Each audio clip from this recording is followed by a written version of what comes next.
పార్టీలో కవిత మూలాలు లేకుండా జాగ్రత్త పడుతోంది బీఆర్ఎస్ పార్టీ. ఆ మేరకు దిగ్బంధనం చేస్తున్నారు ఆ పార్టీ నేతలు. కవితను ఎక్కడా కూడా చూపెట్టకుండా, కవిత మాట వినపడకుండా జాగ్రత్త పడుతున్నటువంటి సందర్భం అయితే కనిపిస్తోందట. దీనికి మరీ ముఖ్యంగా బతుకమ్మ వేడుకల్ని పురస్కరించుకునే ఇక్కడి నుంచే స్టార్ట్ చేసినట్లే తెలుస్తోంది. బతుకమ్మ అంటే జాగృతి ఆధ్వర్యంలో జరిగేటువంటి కార్యక్రమాలు అనేది బీఆర్ఎస్ పార్టీ శ్రేణులతో పాటు రాష్ట్ర వ్యాప్తంగా అందరికీ తెలుసు. సో ఈ క్రమంలో బీఆర్ఎస్లో ఈ యొక్క జాగృతి అండ్ కవిత యొక్క మూలాలు ఏవి కూడా కనిపించకుండా జాగ్రత్త పడ్డట్లుగా తెలుస్తోంది. ఈ మధ్యనే బీఆర్ఎస్ పార్టీకి సంబంధించి బతుకమ్మ వేడుకలకు సంబంధించి 3 పాటలు రిలీజ్ చేశారు. ఆ 3 పాటల్లో ఎక్కడ కూడా కవితకి సంబంధించినటువంటి విజువల్స్ కానీ, కవిత జాగృతి ఆధ్వర్యంలో చేపట్టినటువంటి విజువల్స్ కానీ ఎక్కడ కూడా కనబడకుండా చాలా జాగ్రత్తగా కేర్ తీసుకున్నారట. మరోవైపు ఈ నెల 21న తెలంగాణ భవన్ వేదికగా బతుకమ్మ వేడుకలు బీఆర్ఎస్ ఆధ్వర్యంలో జరుగుతుంటే సిద్దిపేటలో ఉన్నటువంటి కేసీఆర్ స్వగ్రామం చింతమడకకు వెళ్తున్నారు అదే రోజు ఎమ్మెల్సీ కవిత. అక్కడి నుంచే తన జంగ్ షురూ చేయబోతున్నారా? ఎందుకంటే సిద్దిపేట నుంచి వచ్చే ఎన్నికల నుంచి పోటీ చేస్తారు అనేటువంటి వార్తలు కూడా ఊపందుకున్నటువంటి వేళ ఖచ్చితంగా ఈ నెల 21న అక్కడ ఎంగిలిపూలు బతుకమ్మ వేడుకలకు హాజరై ఖచ్చితంగా తన రాజకీయ భవిష్యత్తు కోసం ఒక ప్రకటన చేసే ఒక వీలుందంటూ కూడా ఇటు జాగృతి నేతల నుంచి కూడా కొంచెం గుసగుసలు అయితే వినిపిస్తున్నటువంటి సందర్భం. సో దీనికి సంబంధించి పూర్తి వివరాలు మా ప్రతినిధి సురేష్ని అడిగి తెలుసుకునే ముందు కొంచెం అప్డేట్ అయితే చూద్దాం. దీనికి సంబంధించి తెలంగాణలో బతుకమ్మ సందడి మొదలైంది. పండుగ కోసం పాటలు సిద్ధం చేసి విడుదల చేసే పనులు బిజీగా ఉన్నారు ఆ ఉత్సాహికులు. అలాగే పొలిటికల్ పార్టీలు కూడా వేటి స్టైల్లో అవి సాంగ్స్ కూడా సిద్ధం చేసుకుంటున్నాయి. మిగతా వాళ్ళ సంగతి ఎలా ఉన్నా సరే ఈసారి మాత్రం బీఆర్ఎస్ బతుకమ్మ గురించి ప్రత్యేకంగా చర్చ జరుగుతోంది. ఏళ్ల తరబడి గులాబీ పార్టీ బతుకమ్మ వేడుకలు అంటే కేర్ ఆఫ్ కవిత అన్నట్లుగా ఉండేది వ్యవహారం. అసలు ఆమె బ్రాండ్ అంబాసిడర్ అని చెప్పే వాళ్ళు సైతం ఉన్నారు. కానీ రోజులు మారిపోయాయి, పరిస్థితులు తిరగబడ్డాయి. ఇప్పుడు అసలు కవిత ఊసే లేకుండా బతుకమ్మ పండగకి సిద్ధమవుతోంది బీఆర్ఎస్. ఆమె ఎంత పార్టీకి రాజీనామా చేసినా సరే కనీసం పండగ వేడుకల్లోనైనా కనిపిస్తుందని ఆశించారు కొందరు. కానీ అలాంటిదేం లేదు. ఇక నో ఛాన్స్ అంటూ తన తాజా చర్య ద్వారా క్లారిటీ ఇచ్చేసింది పార్టీ అధిష్టానం. గతంలో బీఆర్ఎస్లో ఉన్నప్పుడు పార్టీ కేడర్తో కలిసి పెద్ద ఎత్తున బతుకమ్మ సంబరాలు చేసేవారు కవిత. రాష్ట్ర వ్యాప్తంగా పర్యటిస్తూ వివిధ జిల్లాల్లో వేడుకల్లో పాల్గొనేవారు ఆమె. ఉద్యమ సమయంలో తెలంగాణ జాగృతి తరపున పెద్ద ఎత్తున బతుకమ్మ సంబరాలు చేసి పార్టీకి సపోర్ట్గా ఉండేవారు. అప్పట్లో ఏర్పాట్లన్నీ కూడా బీఆర్ఎస్ మహిళా నేతలే దగ్గరుండి చూసేవారు. ఉద్యమ సమయంలో జాగృతి బతుకమ్మ వేడుకలు సాంస్కృతికంగా సూపర్ హిట్ కూడా అయ్యాయి. ఇక రాష్ట్రం ఏర్పడ్డాక కూడా మంత్రులు, ఎమ్మెల్యేలు, రాష్ట్ర స్థాయి నాయకులు ఇలా ఎవరికి వారు అందుబాటులో ఉంటే వాళ్ళు కవితతో కలిసి సెలబ్రేషన్స్లో పాల్గొనేవారు. ఈ కార్యక్రమం కోసం ఏటా ఒక కొత్త పాటను విడుదల చేస్తూ పార్టీ తరపున అందుకు సంబంధించినటువంటి వ్యవహారాలు అన్నింటినీ కవితే చూసుకునేవారు. కానీ ఇదంతా ఒకప్పటి మాట, ఇదంతా ఒక గడిచిన గతం. ఇప్పుడు బీఆర్ఎస్కు రాజీనామా చేశాక దృశ్యం మొత్తం మారిపోయింది. తొలిసారి ఆమె లేకుండానే బీఆర్ఎస్ ఈ వేడుకలను ఎలా చేస్తుంది, సాంగ్స్ విషయంలో ఎలాంటి జాగ్రత్తలు తీసుకుంటుందోనని ఉత్కంఠగా ఎదురు చూశారు చాలామంది. అయితే అదే సమయంలో ఆ లోటు కనిపించకుండా ఉండటం కోసం పార్టీ కొన్ని జాగ్రత్తలు తీసుకుందట. అందుకోసం పార్టీ తరఫున ప్రత్యేకంగా 3 పాటలు తయారు చేయించి విడుదల చేశారు. అయితే మొత్తం 3 పాటల్లో పొలిటికల్ టచ్ ఉంది తప్ప కల్చరల్ యాక్టివిటీ కనిపించడం లేదన్నటువంటి విమర్శలు వస్తున్నాయి. కాంగ్రెస్ ప్రభుత్వం ఇచ్చినటువంటి హామీల్ని నెరవేర్చలేదంటూ రూపొందించినటువంటి పాటలతో ఈసారి బతుకమ్మ ఆడాలని మహిళలకు పిలుపునిచ్చింది బీఆర్ఎస్. పాటల్లో నాయకుల ఫోటోలు, వీడియోలతో నిండిపోవడంతో ఇక ఫక్త్ పొలిటికల్ సాంగ్స్ అభిప్రాయాలు బయటపడుతున్నాయి. అక్కడక్కడ కాంగ్రెస్ ప్రభుత్వంపై చేసినటువంటి నిరసన కార్యక్రమాలను కూడా పాటల్లో చూపారు. 3 సాంగ్స్ రిలీజ్ చేసినా కూడా ఎక్కడా కవిత ఫోటో కనిపించకుండా జాగ్రత్త పడింది బీఆర్ఎస్ అధిష్టానం. దీంతో ఇక పార్టీ పరంగా బతుకమ్మ బంధం కూడా పూర్తిగా తెగిపోయినట్టేనా అన్నటువంటి చర్చలు కూడా నడుస్తున్నాయి ఇటు పొలిటికల్ సర్కిల్స్లలో. బీఆర్ఎస్లో బతుకమ్మ అంటే టక్కున కవిత గుర్తుకొచ్చే పరిస్థితి ఏర్పడడంతో ఇక ఆ గుర్తుల్ని చెరిపేయడానికి పార్టీ పెద్దలు చాలా జాగ్రత్త పడ్డారనేటువంటి అభిప్రాయం ఏర్పడింది రాజకీయ వర్గాల్లో. ప్రస్తుతం గులాబీ నాయకత్వం కాంగ్రెస్, బీజేపీలాగే కవితను కూడా ఒక రాజకీయ ప్రత్యర్థిగానే చూస్తున్నట్టు కనిపిస్తోందని అంటున్నారు కొందరు.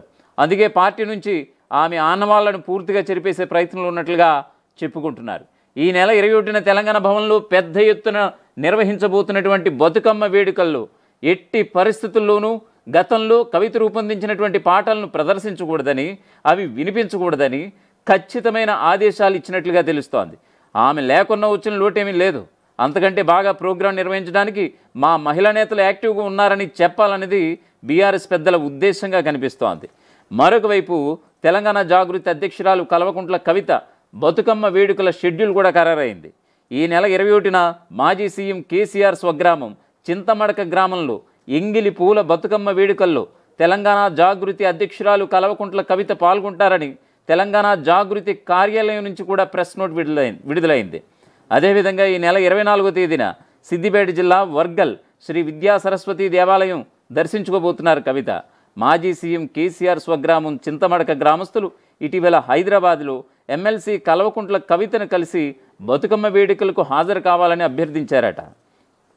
మొత్తానికి గ్రామస్తులకు ఇచ్చినటువంటి హామీ మేరకు కల్వకుంట్ల కవిత షెడ్యూల్ ఖరారు కావడంతో గ్రామస్తుల్లో ఆనందం కూడా వెల్లివిరిసినట్లుగా తెలుస్తోంది. కల్వకుంట్ల కవిత పర్యటన నేపథ్యంలో చింతమడక గ్రామంలో ఇటీవల తెలంగాణ జాగృతి నాయకులు పర్యటించి ఏర్పాట్లను కూడా పరిశీలించారు. ఇదిలా ఉంటే బీఆర్ఎస్ పార్టీ నుంచి బహిష్కరణకు గురైన తర్వాత మాజీ సీఎం కేసీఆర్ స్వగ్రామానికి కల్వకుంట్ల కవిత వస్తుండడంతో ప్రాధాన్యత అయితే సంతరించుకుంది. కవిత పర్యటన బతుకమ్మ వేడుకలకు పరిమితమవుతుందా లేదా రాజకీయ ప్రకటన చేసే అవకాశం ఉందా అనేటువంటి చర్చ సాగుతోంది. ఈ నేపథ్యంలో కల్వకుంట్ల కవిత చింతమడక పర్యటన సిద్దిపేట నియోజకవర్గంతో పాటుగా రాష్ట్రంలో హాట్ టాపిక్గా మారిపోయింది.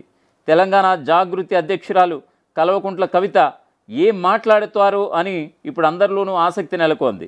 కవిత చింతమడక పర్యటన బతుకమ్మ వేడుకలకు పరిమితమవుతుందా లేదా రాజకీయ ప్రకంపనలకు కారణమవుతుందా అనేది చూడాలంటున్నారు పొలిటికల్ పండిట్స్. మొత్తానికి ఇది తెలంగాణ జాగృతి అధ్యక్షురాలు కవిత ఎక్కడ పోగొట్టుకున్నామో అక్కడ వెతుక్కునే పనిలో ఉన్నారా?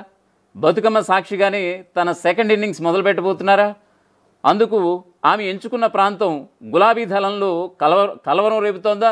హరీష్ రావు మీద తీవ్ర ఆరోపణలు చేసినటువంటి కవిత ఇక ఆయన్ని డైరెక్ట్గా సవాల్ చేయబోతున్నారా? ఎస్, బీఆర్ఎస్లో కీలకంగా ఉండి పార్టీ అధిష్టానం మీదే విమర్శనాస్త్రాలు సంధించి సస్పెండ్ అయి తర్వాత రాజీనామా చేశారు కేసీఆర్ కుమార్తె కవిత. ప్రస్తుతం తెలంగాణ జాగృతి అధ్యక్షురాలుగా ఉన్న ఆమె తదుపరి పొలిటికల్ స్టెప్స్ ఎలా ఉండబోతున్నాయి అన్నది మాత్రం ఉత్కంఠగా ఎదురు చూస్తున్నాయి రాజకీయ వర్గాలు. ఈ క్రమంలోనే అలా ఎదురు చూస్తున్న వాళ్ళందరికీ ఒక విషయాన్ని చెప్పకనే చెప్పేశారు ఆమె. అక్కడ ఇక్కడ ఎందుకు, మూలాల్లో నుంచే మొదలు పెడదామన్నట్లుగా ఉన్న ఈ కవిత అడుగులు. తన తండ్రి కేసీఆర్ సొంత గ్రామం చింతమడక నుంచే రాజకీయ యాత్ర మొదలు పెట్టబోతున్నట్లుగా సంకేతాలు ఇచ్చేశారు ఆమె.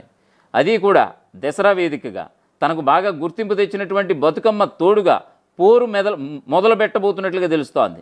అందుకు తగ్గట్టే చింతమడక వాసులు కొందరు కవిత దగ్గరకు వచ్చి గ్రామంలో జరిగే వేడుకల్లో పాల్గొనాలని కూడా ఆహ్వానించారు. ఇదే ఇప్పుడు హాట్ టాపిక్గా అయిపోయింది.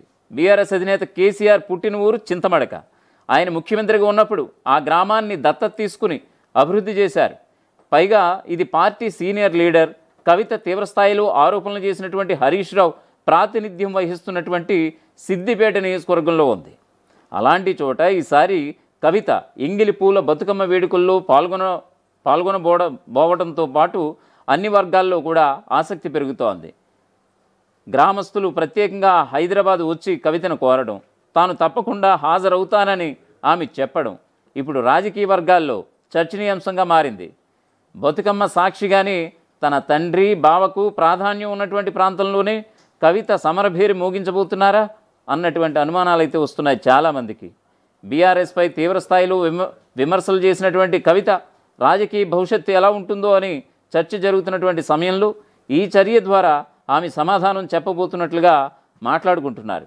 బీఆర్ఎస్ లీడర్గా కంటే తెలంగాణ జాగృతి, తెలంగాణ రాష్ట్రం మొత్తం తనను దీవించాలని, అలా రాష్ట్రం మొత్తం అటెన్షన్ని తన వైపుకు తిప్పుకునే ప్రయత్నంలో ఉన్నారు కేసీఆర్ కుమార్తె. కేసీఆర్ ఓటు ఇప్పటికీ ఇదే గ్రామంలో ఉంది. తమ కుటుంబ పరంగా అంత ప్రాధాన్యం ఉన్నటువంటి ప్రాంతం నుంచి మొదలుపెట్టడం ద్వారా సెంటిమెంట్ని రగిలించవచ్చునని అనుకుంటున్నారట కవిత. అదే సమయంలో లోకల్ ఎమ్మెల్యే తాను శత్రువుగా భావిస్తున్నటువంటి హరీష్ రావు కూడా యుద్ధానికి సిద్ధమని సంకేతాలు పంపినట్లుగా కూడా ఉంటుందని అనుకుంటున్నారట. ఎప్పటికైనా తన యుద్ధం హరీష్ రావుతోనే అని చెబుతున్నటువంటి కవిత ఆ నియోజకవర్గం నుంచే మొదటి ప్రోగ్రాం చేయడం, అది కూడా తనకు కలిసి వచ్చినటువంటి బతుకమ్మ ప్రోగ్రాంని ఎంచుకోవడం ఖచ్చితంగా బీఆర్ఎస్ను ఇరుకును పెట్టవచ్చన్నటువంటి అభిప్రాయాలు అయితే ఇప్పుడు సర్వత్రా వ్యక్తమవుతున్నాయి. కేసీఆర్ను పల్లెత్తు మాట అనకుండా కేటీఆర్కు జాగ్రత్తలు చెబుతూ వస్తున్నటువంటి కవిత ఇప్పుడు హరీష్ రావు ప్రాతినిధ్యం వహిస్తున్నటువంటి సిద్దిపేట నియోజకవర్గానికి వెళ్ళి ఏం చెబుతారు, ఎలా మాట్లాడతారు అసలు రాజకీయాలతో సంబంధం లేకుండా కేవలం బతుకమ్మ వేడుకల్లో మాత్రమే పాల్గొని వస్తారా అన్నది ఇప్పుడు ఆ సర్వత్రా ఆసక్తికరంగా మారింది. పరిస్థితులను బట్టి భవిష్యత్తులో తన తండ్రి రాజకీయ ప్రస్థానం ప్రారంభించిన సిద్దిపేట నుంచి పోటీ చేసే అవకాశాలు కూడా లేకపోలేదన్నటువంటి చర్చ తాజాగా మొదలవడం ఈ మొత్తం ఎపిసోడ్కి నిజంగా ఒక కొసమెరుపు. అసలైన తొలి వెలుగు. ఫాలో వాట్సాప్ @తొలి వెలుగు అఫీషియల్.